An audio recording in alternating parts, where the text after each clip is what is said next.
নমস্কার। স্বপ্না বিশ্বাস। হৃদয়। ভালো মন্দ দুই গুণ নিয়েই মানুষের দুইটি দিক আছে। কেউ বুদ্ধিমান হয়, কেউ হৃদয়বান হয়। হৃদয়বান মানুষ সকলেরই খুব প্রিয় হয়, কিন্তু এমনি এমনি মানুষ হৃদয়বান হতে পারে না, তার পক্ষে সম্ভব নয়। যে মানুষ হৃদয়কে সম্পদে বাড়াতে পারবে তার হৃদয় উন্নত হবে।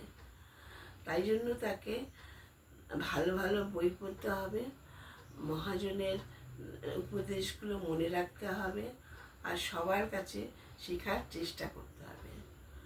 কারোর পক্ষেই সব জানা সম্ভব নয়।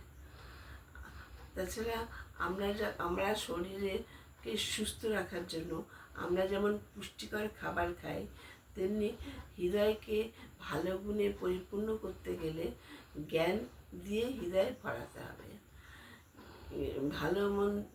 হৃদয়কে ভালো গুণে পূর্ণ করতে গেলে জ্ঞান তো লাগবেই।